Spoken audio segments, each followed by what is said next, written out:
And let's share the source sheet. Oh, I couldn't speak. I already zoomed in, so hopefully everyone can see. Is that big enough? Yes. Yeah, No, bigger? little A bit. bit bigger. Little bigger. Okay. Better? Yeah. Okay. Yeah, All right. So we are departing from the weekly Parsha. As we've been saying for the past month now, the Parsha, the end of Sefer Shmot, the final 4 or 5 Parshiot really are quite repetitive in many ways. I mean, there's interesting and significant differences, but by and large, they're dealing with first the sort of vision for what the Mishkan is going to be, and the vision for what the Kohanim's clothing and vessels are going to be, and then the implementation. So we've I don't feel as badly sorry, skip not focusing on the Parsha because we've already spent a lot of time on the Mishkan. And as many of us are aware, there's a holiday coming up of Purim. And I've gotten, I mean, it's funny. I've been listening. Just drove to New York and back, so I had some time in the car. The questions that come up around Purim are all very, all sort of focused on a lot of these details that we'll get to. But I wanted to spend some time looking at 2 of the mitzvot of Purim. Before I focus on the 2, what are the 4 mitzvot of Purim? There's 4 mitzvot of the day, of the holiday. We should eat a seuda. We need to eat a seuda, eat a festive meal. Megillah. Megillah reading. Megillah, Friday night and Saturday. Night, well, not Friday night, but Saturday. nighttime and You know, daytime. evening and morning. Matanot LaEvyonim. Matanot LaEvyonim, gifts to the poor, and Mishloach Manot. Mishloach Manot, baskets of food, we'll call it, gifts of food. And it's actually quite interesting to see how these are or are not connected. So if you look in the Megillah, source number 1, we read, Al Ken HaYudim HaPrazim HaYoshvim Ba'arei HaPrazot. This is at the very end. Osim et Yom 14 LaChodesh Adar Simcha Umishteh VeYom Tov Umishloach Manot Ish L'Re'ehu. Therefore, this is at the end after we've reversed the decree, after we've gone out to war against the enemies, after we've killed Haman and his children. The Jews who lived in the unwalled cities make the day 14th of the month of Adar a day of joy and festivity, and a holiday, and Mishloach Manot Ish L'Re'ehu, and sending of food parcels one man to another. ויכתוב מרדכי את הדברים האלה וישלח ספרים על כל היהודים אשר בכל מדינות המלך אחשוורוש הקרובים והרחוקים. Mordechai wrote down all these words, and he sent books to the Jews who lived in all the different states or provinces of Achashverosh's kingdom, near and far. וקיים עליהם להיות עושים את יום 14 לחודש אדר ואת יום 15 בו בכל שנה ושנה. To make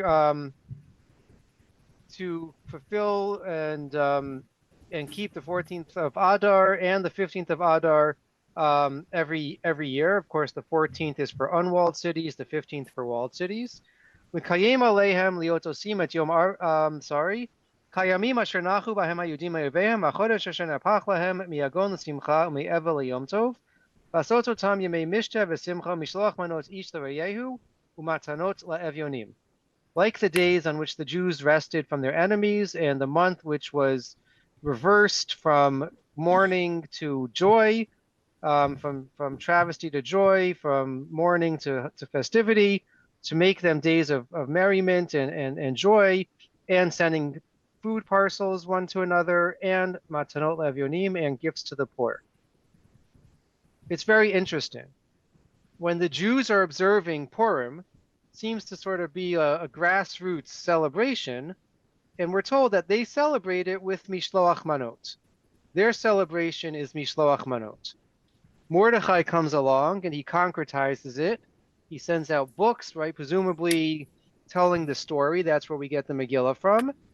And there's this really big emphasis on mishteh, on party, which is where Seuda comes from. And Mordechai adds in Matanot LaEvyonim, gifts to the poor. Where does that come from?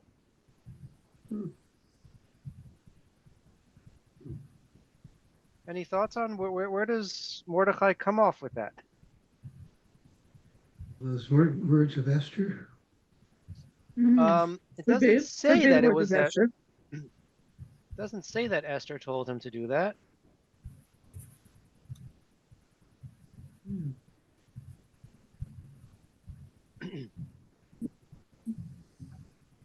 So keep this question in the back of your mind, and let's think of another question.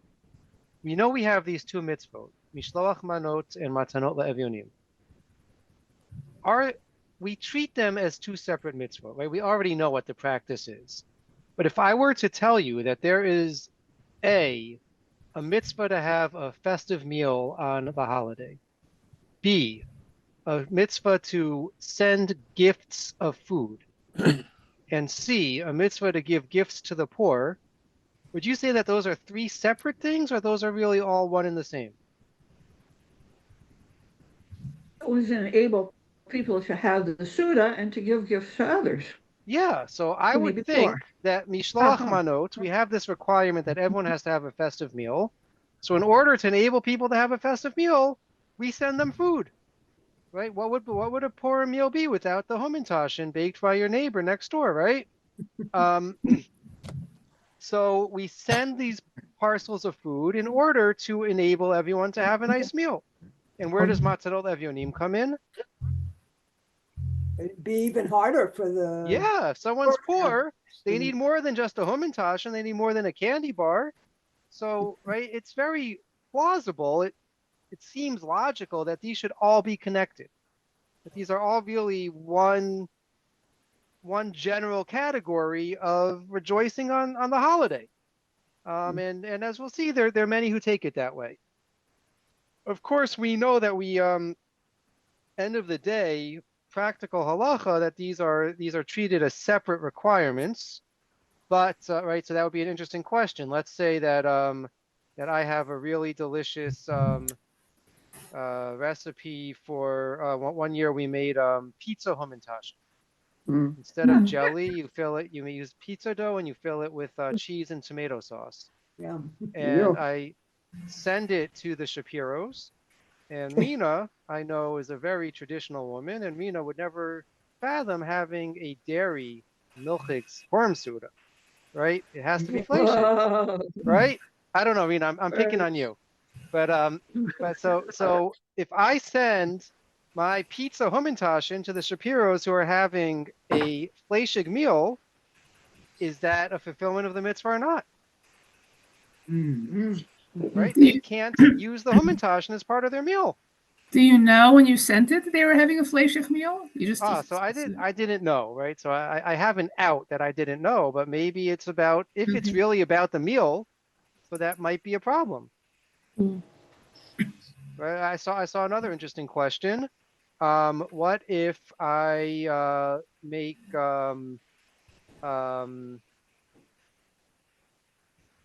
pecan pie, right? And I send I wrap it up in plastic, and I send a slice of pecan pie as part of my Mishloach Manot. And unbeknownst to me, I send it to I don't want to pick on anyone here. I send it to Mr. Cohen, and Mr. Cohen has a nut allergy. And I didn't know that Mr. Cohen has a nut allergy. So Mr. Cohen better not eat that pie that I sent him. Right. So again, is that, did I do the mitzvah or not? Well, maybe you have to have a disclaimer. You have to mention what's, what. Oh, for sure you have to have an allergen warning on whatever you send these days. Yeah. Right? That's a lesson that we all know. You have to say what's in it. But if I don't know that someone that I sent it to has an allergy to something that I sent, right? That's true. Did I fulfill the mitzvah? You did, because your intent was correct, and you have fulfilled it in terms of your intent. What occurred subsequently was something that you weren't aware of. So Lou is already pointing us in the direction of the key machloket in this question. Okay, we're going to turn the page. Maybe we'll come back to what's here. But the first opinion is the Trumat. Actually, Lou, let's see what you said first. So this is Reb Shlomo Alkabetz. We know him as the author of Lecha Dodi. Okay? So he has a book of responsa called the Manot HaLevi. We'll come back to that name of the book in a moment. But in Manot HaLevi, he writes, Mishloach Manot ish l'reyehu. He's explaining where this mitzvah of Mishloach Manot comes from, right? Because think about it. Every holiday, we have to have a seuda of the meal, right? We have to have a seuda on Rosh Hashanah, on Sukkot, on Shavuos. So why isn't there a requirement of Mishloach Manot for every holiday that we have to ensure that everyone's going to have an enjoyable meal? Makes good sense. So he says no. He says the reason for Mishloach Manot is Kemosha yu inyanam ki ish echad.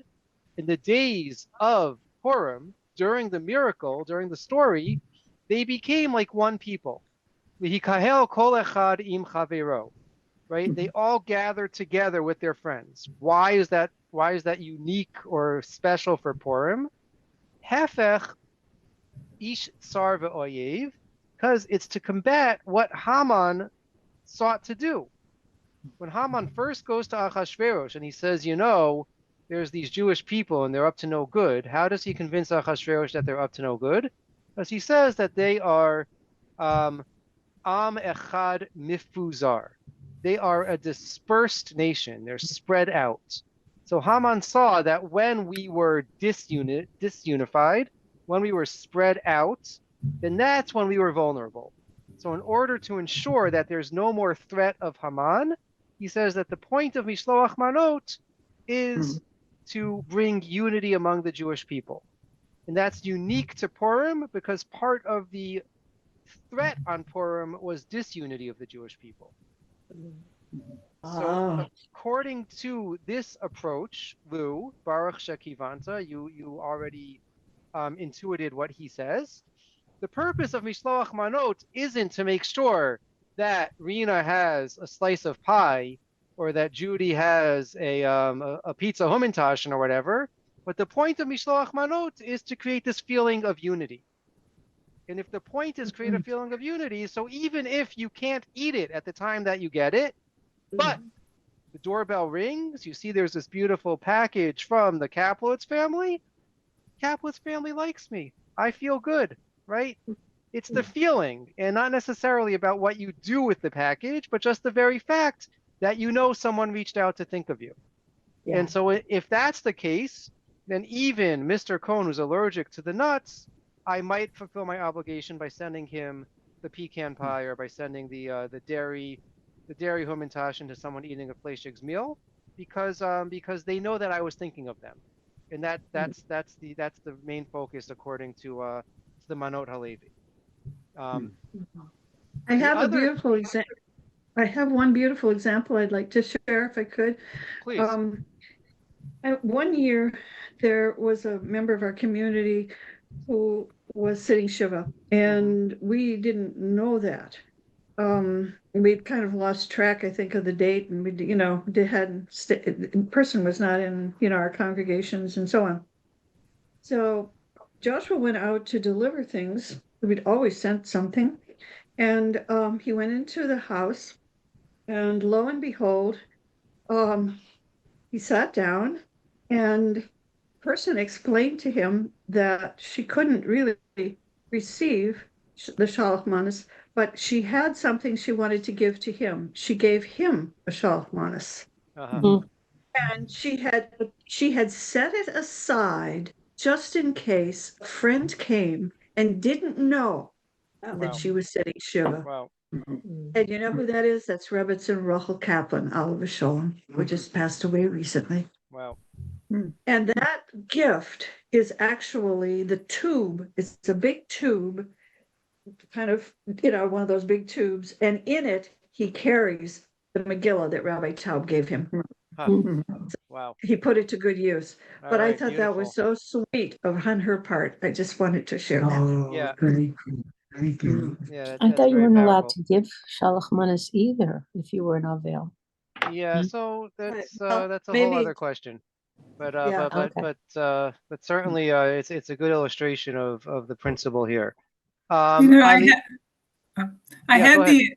the experience, the same experience that you spoke about a few years ago. I have Crohn's disease and a Mhm. lot of serious food allergies, so I can't eat most of the shalach manos that comes into my house. I'm on Can't a either. special diet for the Crohn's, and I make everything from scratch, and I bake from scratch. And I know there's a family on my street. They have a son who has also Crohn's, and he's on the same diet. So for Purim one year, when I gave out shalach manos, I gave him a package of my own home baked goods that I knew he would be able to eat Oh wow. in the family shalach manos package. But what I did not know was that we can't use any kind of grains. So we Mhm. bake with nut flour. But the type of nut flour I baked with, he's actually allergic to those nuts. Oh no. Oh, no. Oh, I gave it to the mother, and Yeah. I told her there's a special, baked good for your son, and she said it doesn't have any almonds in it, does it? And I said I bake with almond flour, so he actually couldn't eat it. Someone else in the family ate it, but it was a thought that counts, and they Right. were so grateful that I tried. I understood that he can't eat most of the things that come into the house, and I tried to, Right. but it backfired. So Okay, so for the Manos Halevi, for Alkabetz, Another good that's a story. beautiful fulfillment. But let's see what the Chumas Hadeshin says. She'ela Kuf Yud Aleph. This is the 111th responsum in his collection. B'nei Adam hasholchim l'chavereim b'Purim chalukim v'sadinim v'chai gavna yotzim yedei mishloach manot ola. Apparently there was this tradition, I believe that Chumas Hadeshin lived in Germany. Do people who send clothing, robes, sheets, and the like to their friends on Purim fulfill the commandment of Mishloach Manot or not? And the Chumash Hadeshin says, Tshuva, Yir'eh de'ein yotzim bahen. Seems that they do not fulfill the obligation. Denire tam de Mishloach Manotu kadei sheyeh lechol echad dai v'safek l'kayem ha'seuda. Because the reason for Mishloach Manot is that each person should have food to have a nice seuda. So for the Chumas Hadeshin, the food has to be something that is ra'ui la'achila, that can be eaten. And so in Cheryl's example of thinking of her neighbor who can't eat most of the treats that come in, unfortunately, even though you didn't know of his allergies, right, according to the Chumas Hadeshin, if he's not able to partake of it, then it would not be a fulfillment of the mitzvah. If I send a dairy mishloach manot to someone eating a meat meal, wouldn't be a fulfillment of the mitzvah. I mean, we could say maybe because in theory they could make a seuda on this, but if they're not able to eat it, then it wouldn't help. And would it not help for the more emotional reason that somebody is sending right. something? So for the Manos Halevi, it works, right? So this is the fundamental machlokas: is the Mishloach Manot functional in that it has to be something that can be used and consumed and eaten, or is it really just about the emotion, the reaction that you get? And so we can think of all sorts of interesting applications of this question. So we already gave a few. What if someone's allergic to the food that you send them? What if there's some technical reason why they can't eat of it? What if, so hold on, what if, do you have to actually send something? Does picking up the phone and calling a friend on Purim and say, Freilichen Purim, happy Purim, would that work? Because you're certainly, hopefully, getting a call from you is bringing them joy, and you're letting them know that you're thinking of them. Or does it have to be something tangible that they can eat? So that's one set of questions. It's a really interesting caveat to that. Sorry, Rena, you want to say something? Yeah. What about, let's say, an organization, Amit, for example, you can elect not to get a basket from them from all the people who sent it to you, Right. They don't necessarily know that you decided you didn't want actual Manot. You just wanted a card with the names of the people who were thinking of you. Yeah. Does that mean they weren't fulfilling the mitzvah of Mishloach Manot? So for the Manos Halevi, they would be fulfilling the mitzvah, right? Because it's all about the emotion, and they, the fact that you. Oh, so actually, I'm getting good setups tonight. So let's go to number 7, because that's actually explicitly an issue addressed by the Ramah. The Ramah says, so we're in the Shulchan Aruch, and the Ramah, of course, comments on the Shulchan Aruch. So we're picking up over here where it says Hageha. In the English, it's where the italics begin. Yesh lishloach manot bayom velo balayla. You should send these gifts, these parcels, in the daytime and not in the nighttime. V'im sholeach manot l'reyehu, v'hu eino rotze lekablam, o mochelo yatsa. If I send a gift to Rina, if I send mishloach manot to Rina, or I send through Amit to Rina, and Rina tells Amit, I don't want it. According to the Ramah, I still fulfill my obligation, so long as I send it, and I send it with sincerity. So this drives everyone crazy. How could it be that if it's not accepted, that it still is the fulfillment of the mitzvah? So most say it's very much, right, this would seem to indicate that the Manot Halevi is correct, that the mitzvah is not about providing functional ways that someone can fulfill the mitzvah, the Seudah, but it's about letting people know that you're thinking of them. And the Seudah, therefore, is a separate issue, not connected to Mishloach Manot.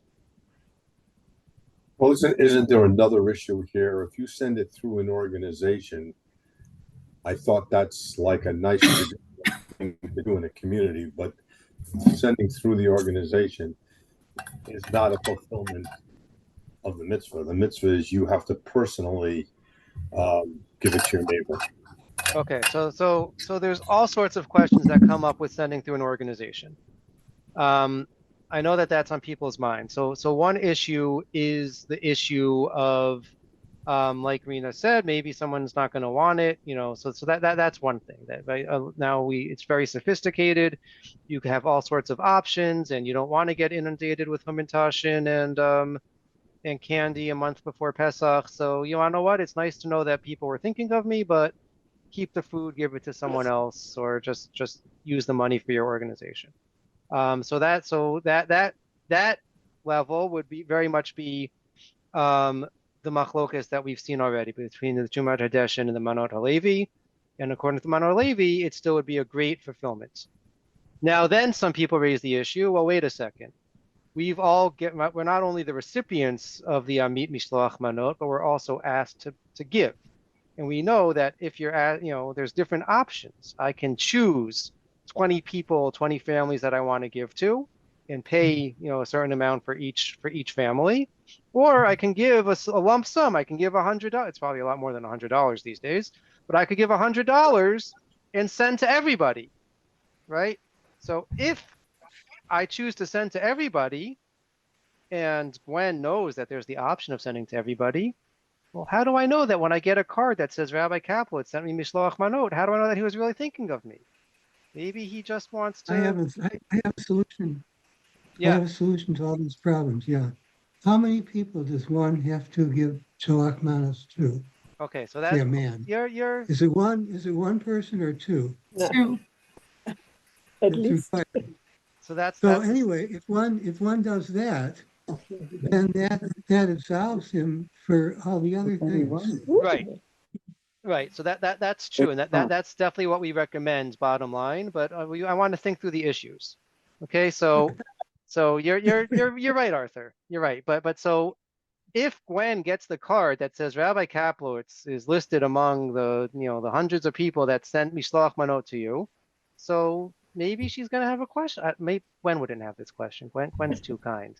But someone more cynical might have the question, gee, I wonder, did he really think of me, or was he just covering his bases and he just put, I want to send to everybody? right? And even worse, some organizations have reciprocal, right? So they'll only put your name if someone else put you know, if Judy says I want to give to Rabbi Kaplowitz, then I'll automatically be put on Judy, so she won't feel that I thought of him and he didn't think of me, right? But so that makes it even worse, right? How do I know that this was a sincere gift? So there's that issue. There's a second issue with sending to organizations, which is the issue of Mishloach Manot. Can it be fulfilled by a shaliach? Can it be fulfilled by an agent or not? Right? Sure. Is it better, right? We could even extend it. Let's say I'm not sending to an organization. Can I just leave it at someone's door? Do I have to hand it, right? There's all sorts of halachic issues about when a transfer happens and can a shaliach do it? So there are those who say, well, here the mitzvah is mishloach manot, sending of parcels. It's actually better to do it through a shaliach. It's better to do it in a way that is, you know, so some say, well, maybe because then there's there's two pieces of happiness that come, right? I ask Rena, can you please deliver Mishloach Manot to the Solomons for me? So Rena goes to the Solomons' house. She knocks on the door, and Anne opens the door. It is so nice to see you, Rena. What a happy Purim. And Rena says, it's great to see you too, Anne, and I have a present for you from Rabbi Kaplowitz. So then there's two levels of joy that Anne is getting there. She gets to see Rena face to face, and she gets to get a package from Rabbi Kaplowitz. So maybe that's why doing it through an agent is even better than doing it in person.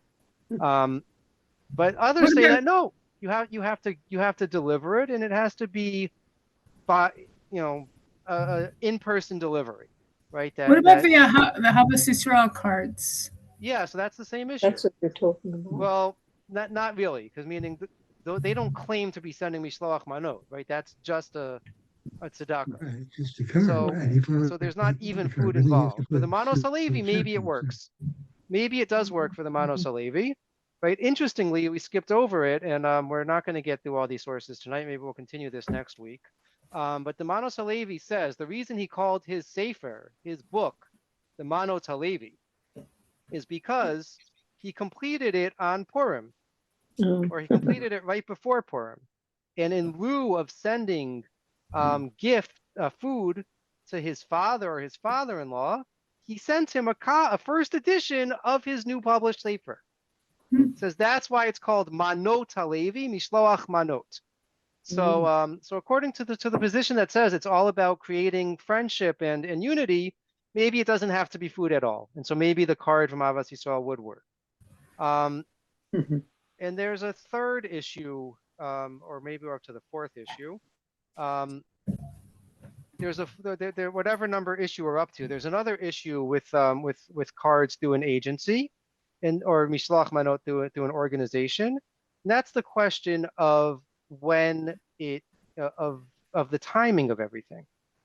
So if anyone is sending Mishloach Manot through Amit, through all these drives that we're encouraging people to send in Israel, so you have to sign up well before Purim. But Mishloach Manot is a mitzvah on Purim. So the question becomes, is it that we need to have an exchange of goods or whatever on Purim? Or is it that we need to ensure that the recipient will get it on Purim? Right? Who's the focus on? Is the focus on the giver or on the receiver? If it's on the receiver, so fine. So Amit says, pay me now, pay us now, and we'll deliver it for you on Purim day. But if it's about me giving Mishloach Manot, giving something on Purim itself, I haven't done that. I did something a week before Purim, and so maybe that's a problem. Add to the complication, right? Many of us this year especially feel a special connection to give to people in Israel, to give to Chayalim, to soldiers, to families that are displaced. Well, in Israel, not everyone celebrates Purim on the same day that we celebrate Purim, right? If you live in Jerusalem, if you live in other walled cities, so they celebrate on Shushan Purim. They celebrate on the 15th of Adar. What other walled cities in Israel so can I fulfill my mitzvah of Mishloach Manot if I deliver, right, even if I say deliver to a poor person, a person in Jerusalem who's celebrating on Shushan Purim, deliver to them on Shushan Purim, but that's not Purim for me. So there's all sorts of these complicated questions that arise. Rabbi, Yes. could it be that if one had fortunately been able to give the portions, each member of your family was able to give at least 2 portions to 2 people or whatever the halakha they're following. But supposing the other 50 don't all get delivered on the day, but can they be given on the next day and still be somehow considered part of the mitzvah? On Shushan Purim. So that's a good question. If it doesn't get delivered or isn't received on Purim day, is it still considered Mishloach Manot the next day? Mm-hmm. I don't know. Meaning, if it's about, right, again, if the focus is on the sender, and if I, as the sender, truly intended to get something to someone on Purim, and for whatever reason it didn't get there, so maybe I fulfill my obligation because I took the steps I thought I had to take in order to get it to that person on time. If it doesn't get there, if it's about the recipient, though, if it's about making sure that someone has food for the Seudah, or making sure that someone feels that special connection on Purim, so it hasn't happened, right? Mm-hmm. I mean, there's lots of times where we try to fulfill a mitzvah and we don't. It certainly still feels good. It's one of those things where you should know, where the giver should know whether the recipient will honor it as Shalach Manos or not, if it's the next. Well, it might not be a question about if they'll, meaning if I get a package, right? Purim this year's on Sunday. If a box filled with Hamantashen and chocolate and whatever else arrives at my house on Monday morning, and it has a card that says Happy Purim, I'm definitely thinking someone is sending me Mishloach Manot. But it's no longer Purim. So even if I see it as Mishloach Manot, and even if I feel happy, the day is gone, right? So that might be part of the discomfort that some people have with relying on a shaliach to do it, relying on an agent to do it, is because it's out of your control. Once you give the package over, once you do that, then it's beyond your control, and maybe we do run into those issues. Rabbi Kaplowitz. Yeah. Communities in Israel that are gated, that have fencing around them, security guard at the front to allow people, are those considered walled towns? No. So it's Mukafot Choma Miyamot Yeshua ben Nun, cities that were walled from the time of Joshua. Okay, so Yericho. Right. Well, I guess it depends when in Joshua's life we calculate. And there's not many Jews in Yericho that we have to worry about that nowadays. Any Jews in Yericho? No. Highly suspect. But Yerushalayim, I believe Tveria or parts of Tveria. You're right. Ironically, because in your when you're in yeshiva in Israel learning, or whatever you're learning, the example is always someone in Jerusalem and someone in Tel Aviv, and how do they determine? But it seems that Yafo, which is the original Tel Aviv, was walled. So the example that everyone uses isn't such a great example. But it's wall studies from the time of Joshua. Okay. So a modern day fence around a village settlement wouldn't count. One more interesting question here that gets to, is we'll see it in the Magen Avraham and the subsequent sources. So the Magen Avraham says, right? So the Shulchan Aruch says that chayav lishlach lechavero shtei manot basar o shel minei o chalim. You have to send to one person, to one friend, 2 types of meat or 2 types of food. The Magen Avraham says shtei manot basar mivushalim haraui la'achila v'hu hadin mashke. it has to be something that's ready to be eaten, right? It can't be something that the person has to then start cooking and start potching with. It has to be something that can be eaten right away. So from this, all sorts of questions are asked. Is what about other, okay, so one question is, does it have to be something that, maybe if it's something that's easily cooked, right? Like, kids sometimes get excited by those like cups of soup that you just add hot water to. So that's something that, even though it's not cooked now, Rena's not excited by that.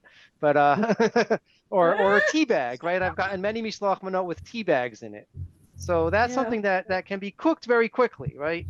As opposed to a steak or a roast that's going to take several hours, and then maybe it's a question of, well, if you deliver it first thing in the morning, then they have time to cook it. But if you deliver it an hour before Purim ends, so then there's no way that meat could be made edible. What about sending money, right? Or sending a gift card, sending a Starbucks gift card. Go treat yourself to Dunkin' Donuts, right? Go treat yourself to something. Does it have to be actual food, or can it be so there's all sort, people, and the post can come down on all different sides of this question. Some say, well, if it's something that's easily convertible to cash, something that's easily convertible to cash, something that could be sold right away or traded for food if the person needs food, that's fine. Some say it has to be specifically food. Some say it doesn't matter at all. It could be curtains or a safe or whatever. But those are some of the other questions that get asked. Just one more really important thing to note, and this is a very beautiful thing, and this is, I think, very relevant as well. We're gonna just keep it to Mishloach Manot tonight. Next week we'll look at the sources on Matanot LaEvyonim, okay? Because we're gonna there's not enough time to do that now. But the Chatam Sofer, going back to right, one of the first sources we saw, the Chumas Adeshen, who says that it has to be specifically food. You can't send non-food items, and it has to be used for the Seudah. Commenting on that, the Chatam Sofer says something very beautiful. He quotes the Chumas Adeshen. Right? So he says that it has to be food because maybe the person doesn't have enough food for a proper Seudah. Yesh Lomar. So the Chatam Sofer says that this would hold true. Afilu eats leituva, even to someone who has plenty, to someone who's well off, to someone who we know is having a beautiful Purim Seudah, someone who maybe is hosting a Purim Seudah, right? Mikol makom tiknu kach.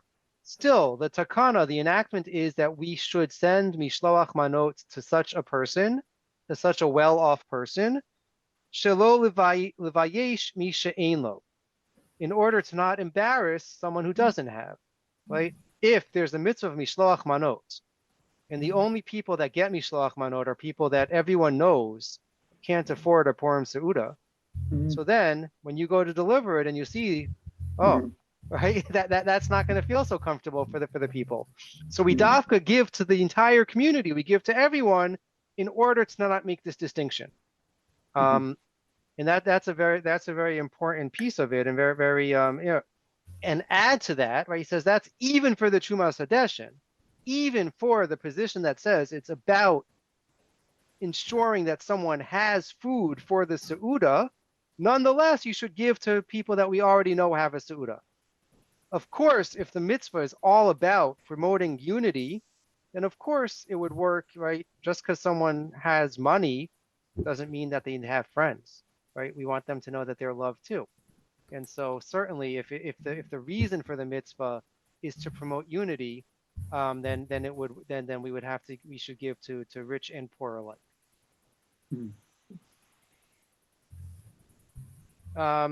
Okay, so let's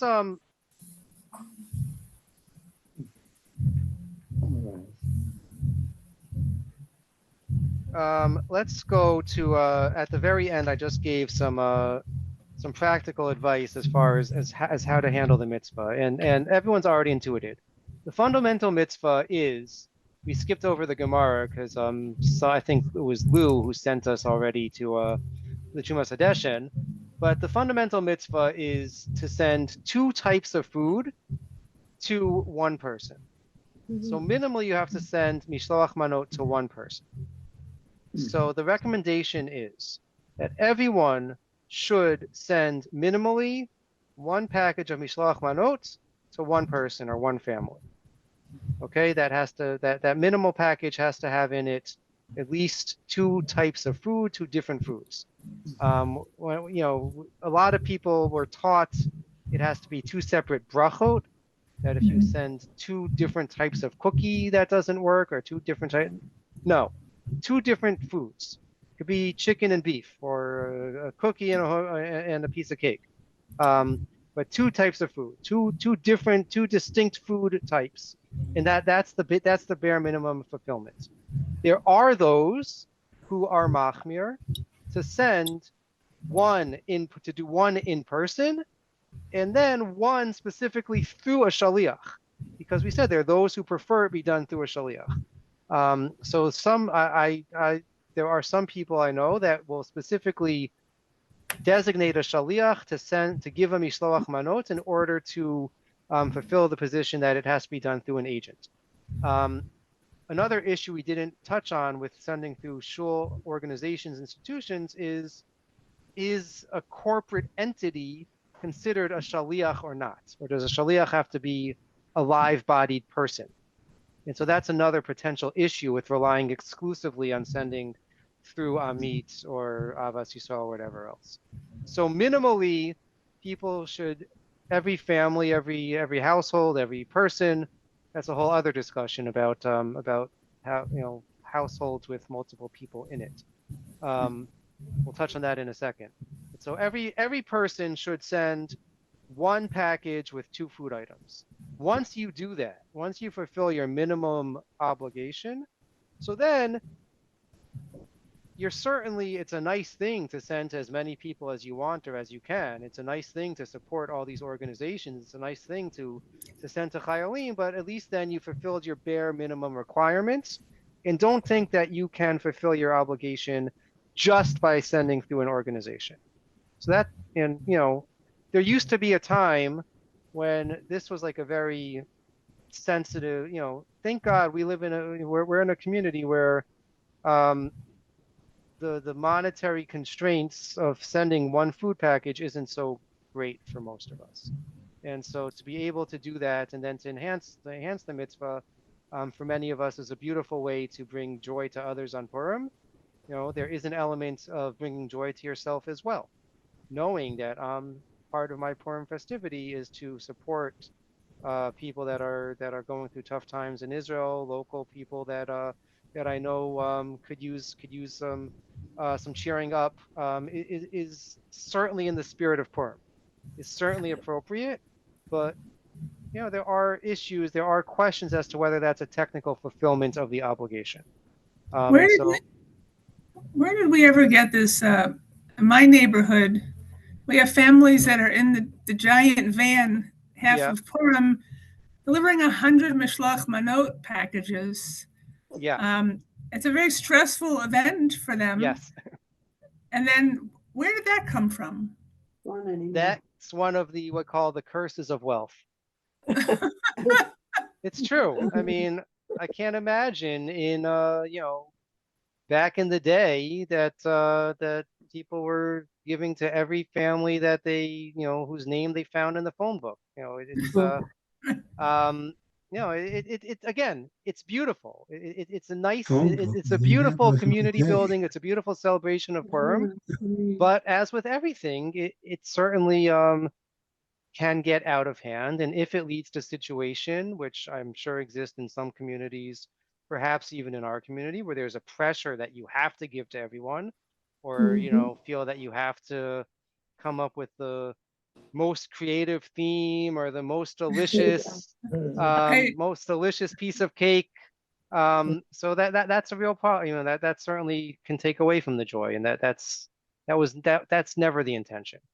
You know, I would certainly say stay tuned for part 2, because as important as this element is, once you're going above and beyond, so it would seem that if you're going to err on the side of chumrah, better to be machmir and giving tzedakah to people that need tzedakah than in giving a 20th fermentation to someone who has plenty. So but that's where it came from. It came from that's one of the blessings and curses of the times in which we live. So yeah. Yeah, just one other thing.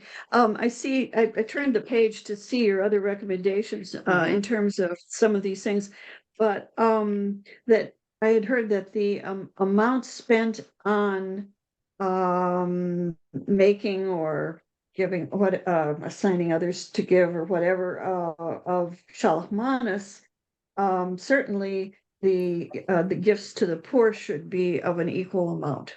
Right. To that.